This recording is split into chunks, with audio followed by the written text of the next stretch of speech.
No lo notas cuando los números son abstractos. La deuda es solo una palabra, hasta que toca tus facturas, tu hipoteca, tu nómina, pero todo imperio que se estiró más allá de su productividad real acabó pagando el mismo impuesto, un impuesto sin voto, cuando la moneda cargó silenciosamente con el peso. 5 imperios, un solo patrón.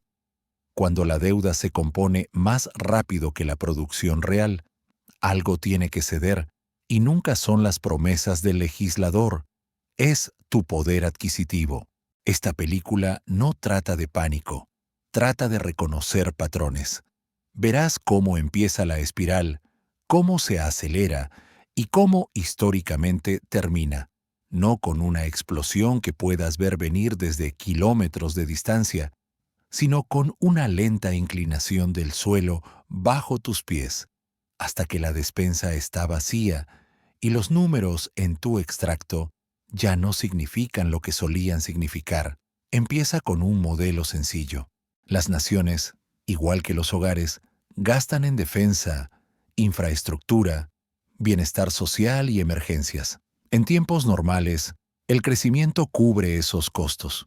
En tiempos anormales, guerras, pandemias, shocks energéticos, el gasto salta por delante de los ingresos.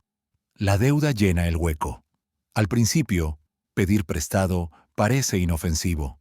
Los tipos parecen manejables, el futuro se ve más brillante que el presente, y emitir bonos es más fácil que subir impuestos. Pero la deuda tiene un hábito. Se compone. Los pagos de intereses no construyen carreteras ni escuelas, pagan decisiones de ayer. Si los intereses superan al crecimiento durante suficiente tiempo, los responsables políticos recurren a herramientas que cambian las apariencias antes que las realidades. Suprimen tipos, animan a los ahorradores a financiar al Estado y permiten que la inflación erosione el valor de lo que se debe. A esto se le llama represión financiera en los círculos educados.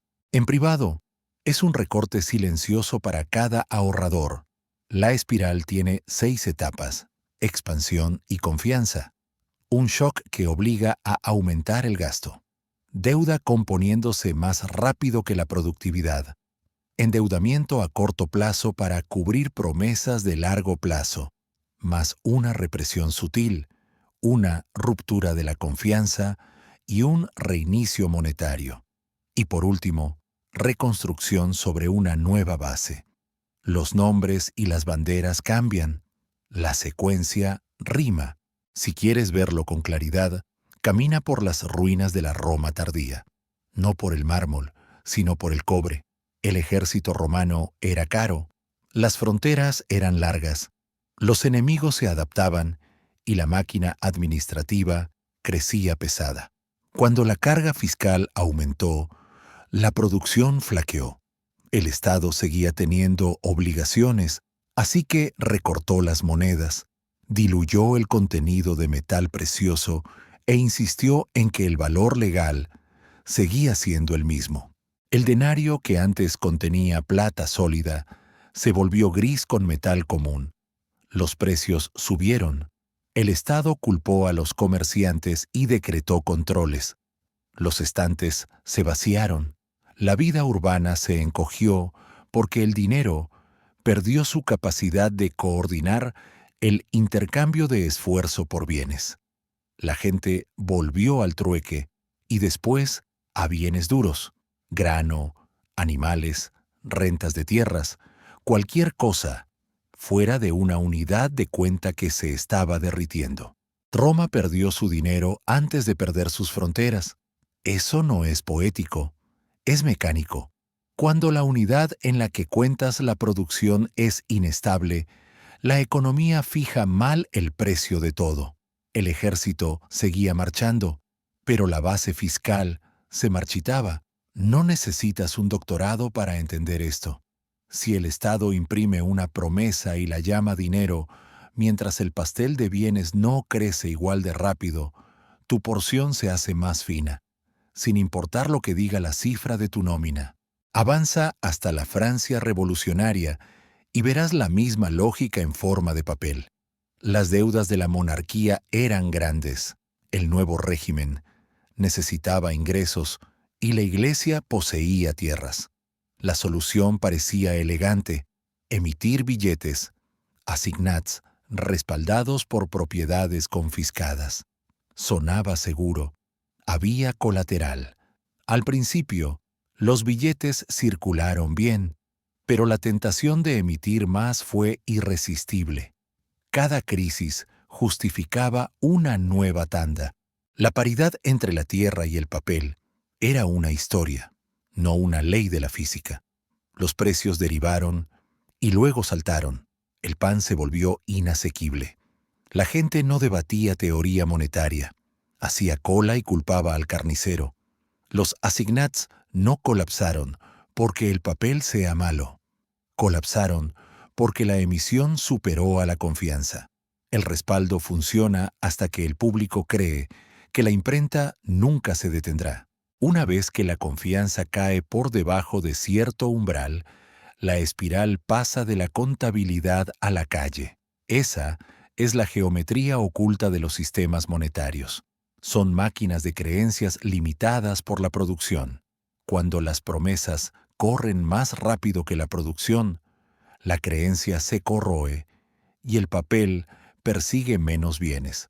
El caso británico es más sutil, lo que lo hace instructivo. Tras la Primera Guerra Mundial, el Reino Unido cargaba con grandes deudas y una ventaja industrial menor. El gobierno eligió el prestigio: restaurar la libra a su paridad oro previa a la guerra. Eso significaba que tu vieja libra, magullada por la inflación bélica, debía mantenerse tan alta como antes. El costo fue el dolor interno. Un dinero sobrevaluado hizo que las exportaciones fueran poco competitivas.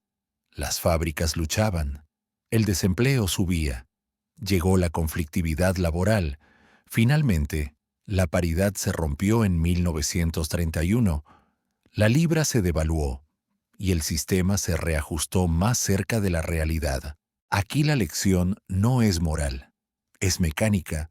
Si la política desafía la aritmética, intentando mantener una moneda en un nivel que no coincide con la carga de deuda y la capacidad productiva, la presión se filtra hacia el empleo y el crecimiento hasta que la moneda cede. Mantener el estatus es caro. La realidad cobra. Ahora cambia al ancla moderna. En 1971, Estados Unidos dejó de redimir dólares por oro. El sistema giró hacia la confianza, la productividad, el alcance militar, la profundidad jurídica y un efecto de red en materias primas y comercio. La era del petrodólar casó la energía con el papel del dólar, y durante décadas el acuerdo funcionó. La inflación se disparó en los años 70 y fue abatida con tipos altos en los 80. Luego creció la finanza. El apalancamiento migró de las fábricas a los balances. La deuda financió todo, desde viviendas hasta recompras de acciones. En 2008, el apalancamiento privado se quebró. La solución no fue la quiebra del sistema, fue la transmutación. Las pérdidas privadas se trasladaron a deuda pública y a los balances de los bancos centrales. Los tipos cayeron casi a cero, y durante una década, la presión pareció controlada. Pero la presión nunca desaparece. Migra. En la década de 2020, tras un shock sanitario global, gasto de emergencia y cadenas de suministro rotas, la inflación regresó con cifras de 2 dígitos en energía y subidas persistentes de precios en lo esencial. La cura, tipos más altos, hizo que la propia factura de intereses del gobierno se disparara. La espiral no necesita villanos, necesita álgebra. Más deuda por tipos más altos equivale a costes de intereses crecientes que desplazan todo lo demás. ¿Qué significa esto para ti si tienes 40 o 50 años? y miras facturas universitarias, una hipoteca y una pensión a la que no podrás acceder en una década, significa que vives dentro de los capítulos intermedios de la espiral, no en el pánico, no en el reinicio, en el apretón. Los rendimientos reales, el retorno después de la inflación, importan más que el número de un vistazo en una cuenta de ahorro. Si la inflación corre más caliente que lo que ganas, tu poder adquisitivo cae incluso si los dígitos suben. También significa que el impuesto que sientes quizá no llegue como una línea en tu declaración de impuestos. Llega como facturas del supermercado más altas y un billete que rinde menos en la ferretería. Llega cuando tu ciudad retrasa reparaciones, porque los costes de endeudamiento municipal subieron y tus impuestos a la propiedad aumentan poco a poco para cubrir el hueco. La espiral no es una profecía de ruina, es una descripción de incentivos. Cuando el Estado carga con una deuda pesada, favorece políticas que dejan que la inflación corra un poco por encima de los tipos, porque eso derrite el valor real de las obligaciones. ¿Cómo haces eso sin asustar a los mercados? Guías a bancos y fondos de pensiones para que mantengan bonos del gobierno. Ajustas la regulación para que los activos de larga duración parezcan prudentes. Moldeas la curva de rendimientos hacia una forma que parezca natural. No tienes que orquestar una conspiración. Operas una máquina con perillas etiquetadas prudencia, estabilidad y resiliencia sistémica. El efecto es el mismo. Los ahorradores ayudan a cargar con el peso. Esto fue lo que pasó después de la Segunda Guerra Mundial en varios países. Topes a los tipos de depósito, mercados líquidos para deuda pública e inflación constante que, con el tiempo, se fue comiendo la deuda. El método es aburrido por diseño. El patrón no. Ahora puedes decir, pero el crecimiento puede superar la deuda.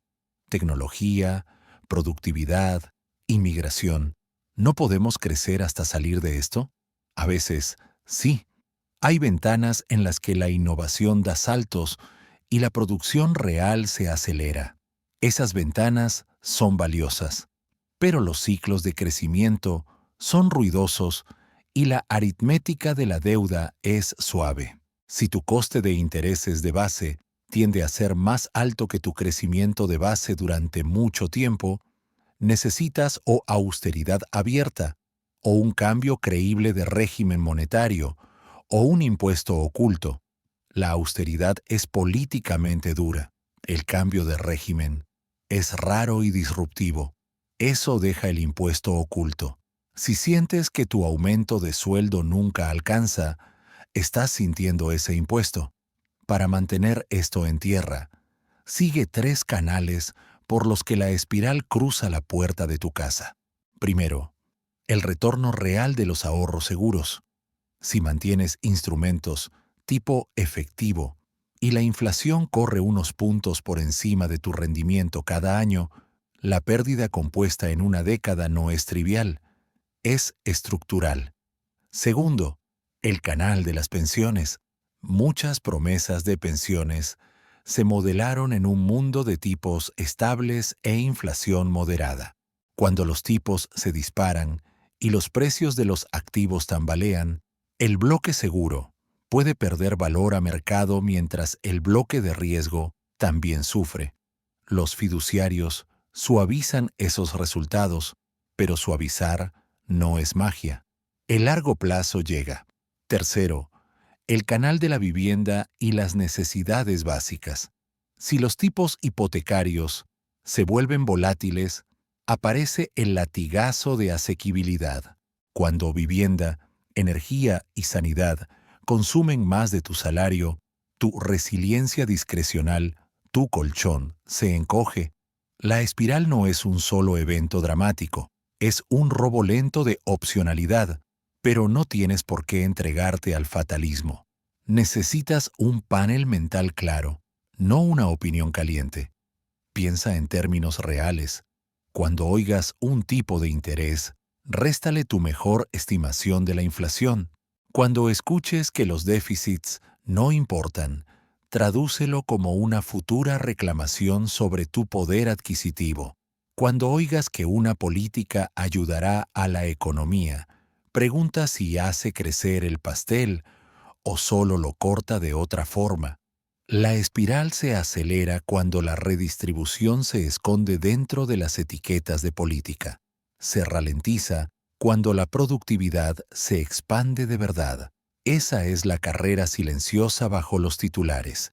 Ingeniería financiera contra ingeniería real. Mira de nuevo a Roma, Francia, Gran Bretaña y a Estados Unidos moderno, y marca las señales recurrentes antes de cada reinicio. Déficits gemelos que no se cierran, fiscal y externo. Costes de intereses presionando servicios públicos básicos como defensa y sanidad. Intentos de mantener un tipo de cambio o un nivel de tipos que se siente correcto por prestigio, pero es erróneo para el crecimiento. Empujones regulatorios que mantienen el ahorro cautivo en deuda pública y una fragmentación gradual de la confianza monetaria. Más comercio bilateral en otras unidades, más cobertura por parte de productores de materias primas, más conversación sobre alternativas. Rara vez cambia de un día para otro. Es gradual y luego repentino. La parte repentina llega cuando la historia que cuenta la moneda ya no coincide con la historia que cuentan los hogares. Esa brecha es la ruptura. Puedes preguntar, entonces, ¿cuál es el calendario? ¿Es este año? ¿El próximo? Los patrones no consultan calendarios, consultan restricciones. La restricción que más importa en una espiral de deuda es la diferencia entre el crecimiento real y el coste real de financiación. Si el diferencial es positivo, el tiempo cura. Si es negativo, el tiempo hiere. Lo que cambia de trimestre en trimestre son las válvulas de presión, ajustes de política, movimientos de tipos, líneas de liquidez. Esos elementos pueden estirar los plazos, pero no existe política que fabrique recursos reales gratuitos. Solo hay transferencias y aplazamientos. Considera una tensión moderna que concentra el patrón. La volatilidad de los tipos de interés. Tras una década cerca de cero, los tipos subieron en la escalada más rápida de los últimos 40 años. Los hogares lo sintieron en las hipotecas, las empresas en la refinanciación, los gobiernos en el gasto por intereses. Sistemas financieros construidos sobre la suposición de estabilidad se encontraron de repente con un suelo móvil. Los modelos extrapolan el pasado reciente. No les gustan las escaleras. Cuando el suelo se mueve constantemente, los balances se pasan el riesgo entre sí. Pero el público es siempre el último contrapartícipe, ya sea mediante precios más altos, rendimientos reales más bajos o servicios más lentos, la factura se socializa. Hay otra tensión: el sector inmobiliario comercial y los activos de larga duración financiados bajo el viejo régimen de tipos. Cuando los contratos de alquiler vencen y los inquilinos renegocian en un mundo de trabajo híbrido, los flujos de caja de las propiedades cambian. Los costes de la deuda no siempre cambian en la misma dirección. La brecha aparece en bancos regionales, en presupuestos municipales, en carteras de pensiones a las que se les dijo que esos activos eran lastre. Lo son, pero en un clima. En otro, se balancean con el barco. Y luego está la geopolítica. La dominancia monetaria no es solo un resultado de hoja de cálculo, es una función de garantías de seguridad, rutas comerciales, flujos de energía y ley. Cuando el mapa geopolítico cambia, también lo hace el mapa monetario. No significa que el dólar desaparezca. Los efectos de red son poderosos. Significa que los bordes se deshilachan. Los productores experimentan con liquidaciones en otras unidades. Los bancos centrales se diversifican un poco. Son cambios marginales, hasta que dejan de serlo. Recuerda, los reinicios rara vez se legislan, se reconocen. ¿Qué haces con todo esto? El objetivo de esta película no es entregarte una lista de operaciones, es ajustar cómo lees las señales para que la aritmética no te sorprenda. Primero, audita tus supuestos sobre seguridad.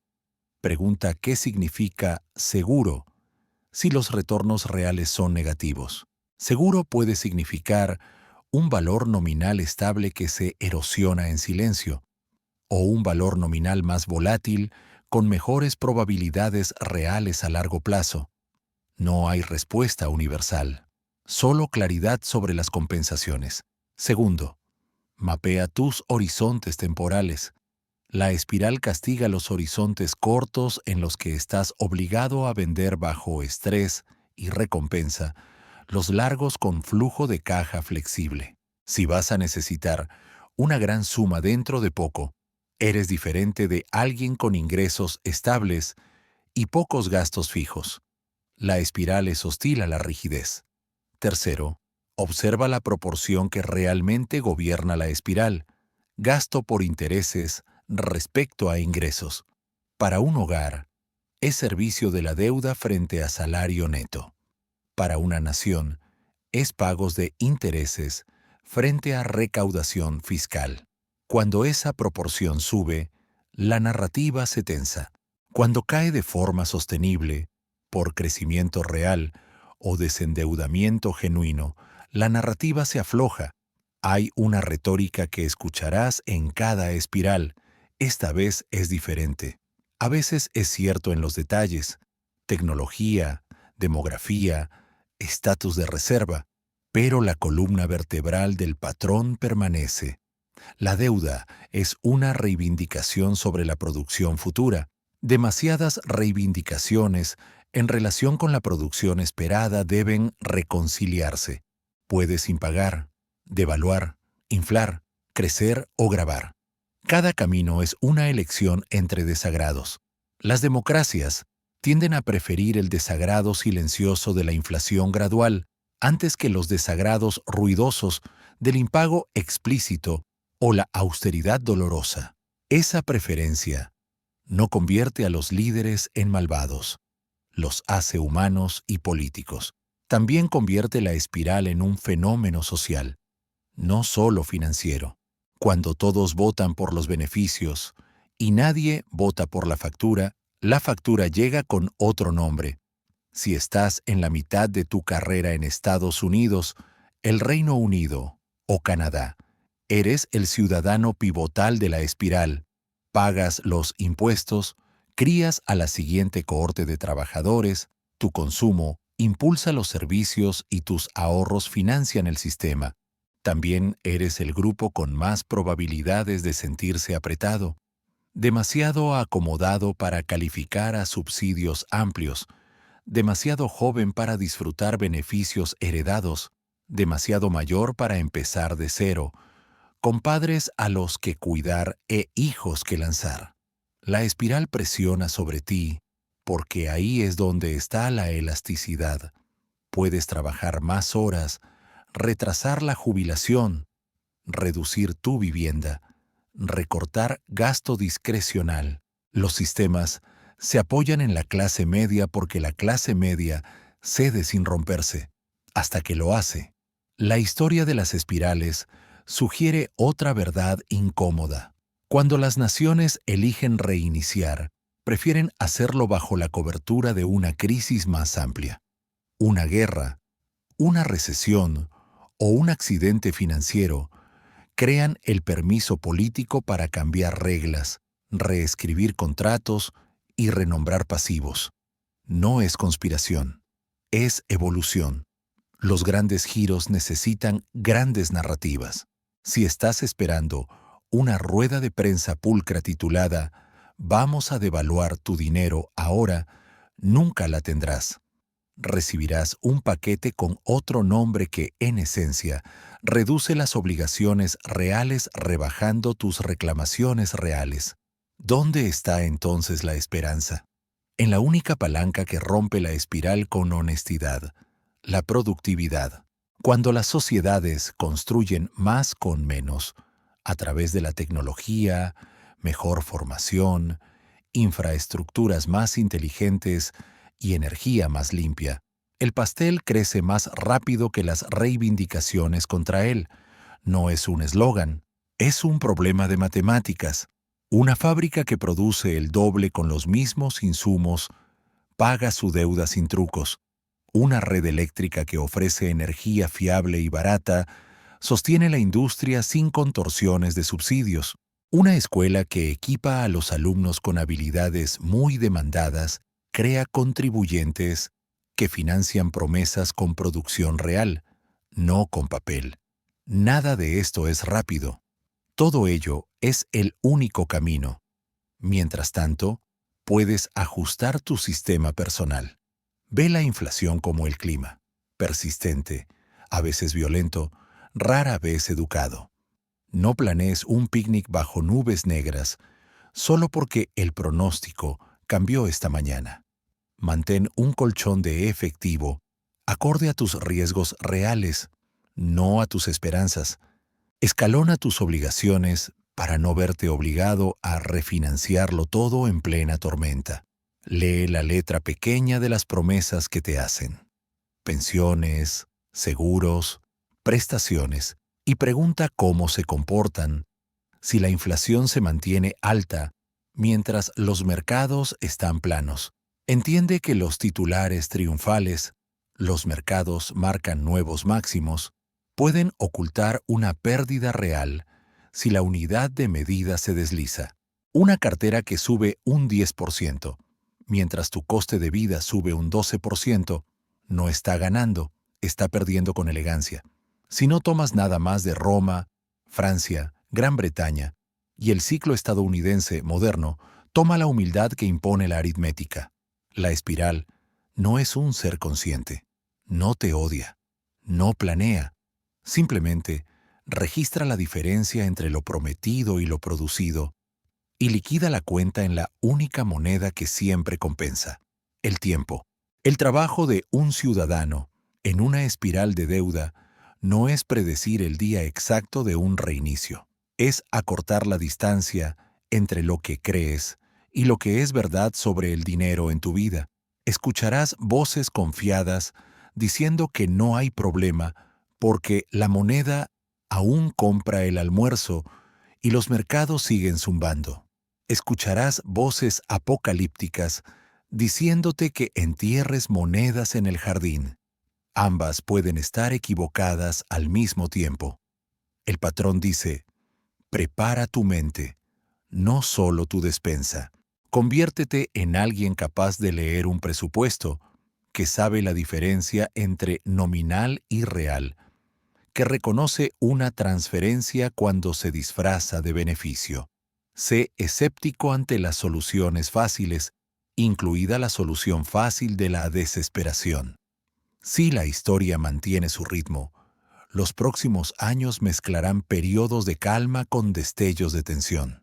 Habrá momentos en los que parezca que la espiral se ha roto, el crecimiento salta, la inflación se desvanece, los mercados se recuperan, y habrá recaídas cuando los costes de intereses suban y los déficits se amplíen. No ancles tu identidad a ninguno de esos momentos. Observa la brecha entre el crecimiento real y el coste real de financiación. Observa la factura de intereses como proporción de los ingresos. Observa las políticas sutiles que convierten tus ahorros en un recurso público. Esos son los diales que te dicen si la pendiente bajo tus pies se aplana o se empina. El final de esta historia no está escrito. Nunca lo está. El patrón ofrece barandillas, no destino. Los imperios que reconocieron la espiral temprano y eligieron la productividad por encima de la apariencia encontraron aterrizajes más suaves. Los que se aferraron a paridades e ilusiones encontraron terreno más duro. Tu trabajo es más simple e inmediato. Mantén honesto el balance de tu familia. Evita apuestas que solo ganan si la estabilidad es permanente. Rehúsa ser el último en entender las palabras impresas en tu dinero. Si el patrón es visible, ¿qué harás con el tiempo antes de que el ciclo vuelva a girar? Si encontraste claridad aquí, quédate en este canal.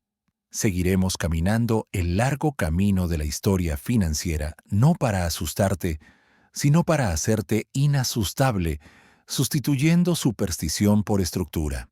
La espiral premia a quienes pueden pensar más allá de la narrativa y castiga a quienes delegan su pensamiento en eslóganes.